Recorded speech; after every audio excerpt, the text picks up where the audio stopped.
Now there's a pair of eyes I could never forget. If the tales are true, those peepers of yours have seen all the wonders of Rayclast by now, and a few things they likely wish they hadn't. Oh, and no need for us to speak of Orioth. My ears are brimful of the sorrows these wretched companions of yours have been spilling. Now, I'm sure you've noticed that Lionized Watch has seen better days. Our once bubbling township has, alas, become a brooding quagmire of gloom and despair. I blame the unrelenting weather. As you know, I am both a humanitarian and a strong believer in the soul-sustaining power of story. Back when I was still captain of the Merry-Go, many days at sea afforded me time to work on my thespian aspirations. I wrote a theatrical epic, a one-man show entitled Cedric and the Buxom Stranger. I sealed the manuscript inside a roll of oiled leather and stashed it in the hold for safekeeping. Perhaps you could salvage it for me from that tidal island upon which my poor ship came to rest. Who knows? Maybe we can bring some joy back to Lionized Watch with a bit of live entertainment. Now there's a sorry tale, more miserable than any dirge I've ever heard. Nessa's gone, wandered off into the night, muttering to herself about dancing to his ditty. No, I didn't go after her. In truth, she was gone when I woke up the next morning. I only imagined she'd be muttering, you see, on account of the murmuring she's been making these past few weeks. Always the same, about him and his song, whoever in damnation he is. Lily Roth, granddaughter of the legendary Rocktooth Roth. Oh, apologies if I seem a little giddy. It's not any old day you get to meet marine royalty, I mean. You know how I feel about pirates and all, but the Roths have as much in common with those scurvy sea rats as a shark does with a goldfish. Lily has her granddaddy's blood in her veins. It's plain for all to see. Look at the luster in her eyes, the ruddy blush of her skin. That there's a pirate princess, and no mistake. Yes, we live in curious times indeed. A time when old stories are being birthed, mewling and puking into our world of dirt and blood. It's all a bit inspiring, really. Hence, I've written a little something. Ancient anecdotes now wake from their beds, looming in our fears, tower above our heads. Age-old lusts and bygone creeds, walking and reeking as humanity bleeds. Rivers of history, lakes of blood, the gods stand upon us as we cower in the mud. You won't find a sailor that doesn't whisper a quiet prayer to the Brine King before casting off.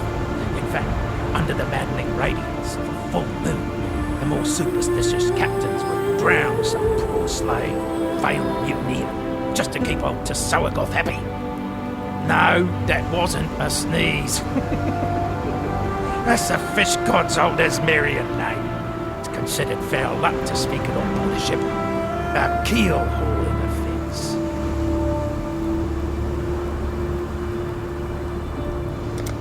You'll not find a more renowned pirate as Wayland Rocktooth Roth. In times when Fairgraves was still a well-learning his seamates, Rocktooth was prowling the Strait of Orioth in his ship, the Black Crest. It's said he built it himself, lining its hull with the bones of some great sea beast he slew with nothing but a harpoon and a bottle of rum. Never was there a more nimble, more ferocious vessel, like that Leviathan spirit still lived and breathed in its timbers. No one sighted Rocktooth for 20 years or more, but I know where the Black Crest is. The ship graveyard, no less. Seems that Wayland Roth might have had his last meal with Lady Vale.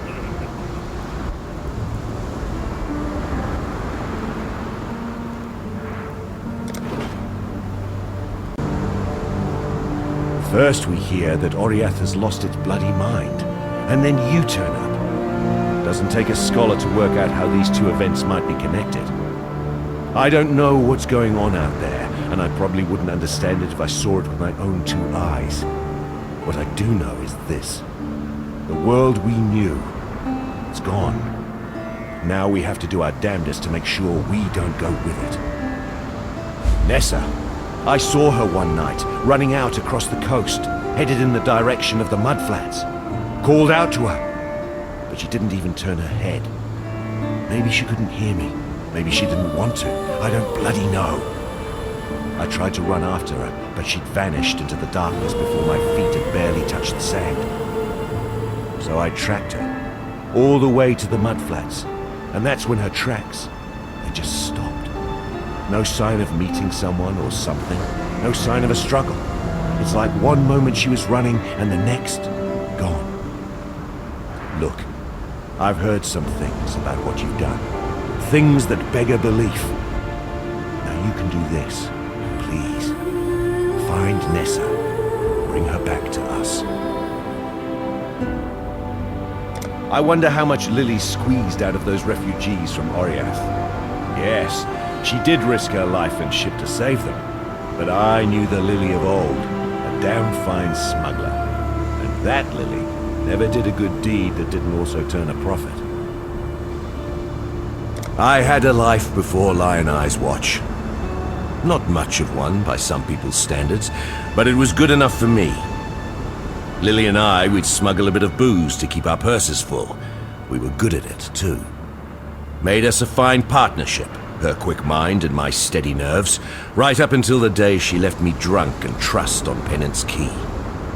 By the time the blackguards unwrapped their present, she was halfway to Trathus. That's how I ended up here. Yes, it smarts a bit to look at her. But what right have I to say where the flotsam finally washes up? Never took much stock in the stories Lily told. Didn't sit right. Those full moon sacrifices her and her ilk would do out on the open water. But now, in light of everything, I'm obliged to reconsider. If it meant Nessa might be spared the attentions of that wretched Brine King, I'd even be inclined to slit a mutineering throat or two myself. Those shambling nobles out there on the strand, they left Oriath to die a bloody death, rats fleeing a sinking ship. Seems they learned a bit of the hard truth, though. Doesn't matter how much money you have, you can't outrun death when it comes for you. Can't say they've actually noticed, though. They're still the same flesh-eating bastards they've always been. Just a bit more obvious about it now. Stay sharp out there.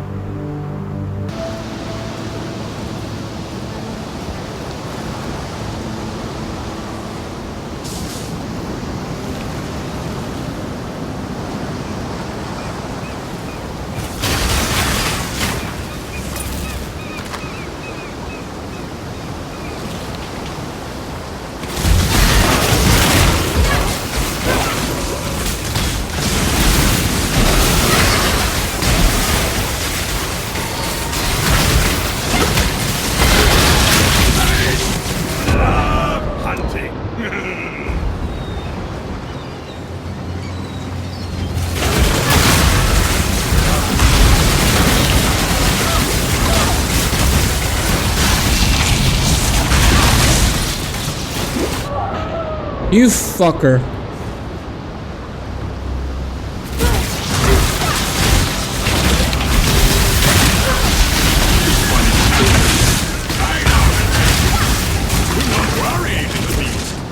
We are friends now.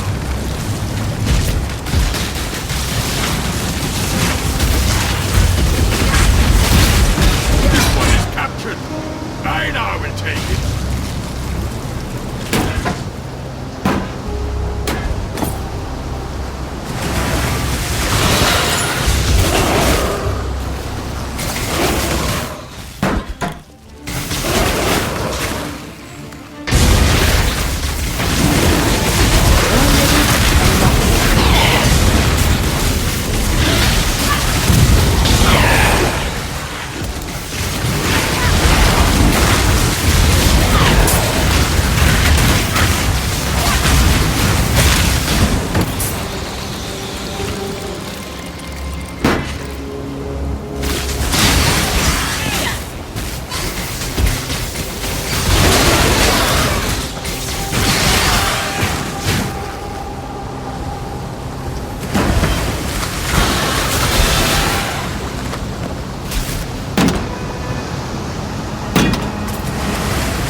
Along the shoreline, the beach grass sways. A blazing sun sinks neath sparkling rays. Oh, strange be the night when the drowned dead rise, and a pale moon descends upon the cold sky. The stranger still is lost to me, those silken pillows upon which I lay and see. Moody, that was very, not as funny as I remember, but I'm sure it gets better than that too. Regardless, you have my thanks. Please, take something for your evidence. And next time you're in town, do come and see the show. I'll leave your name at the door, if I can salvage a door somewhere. Oh.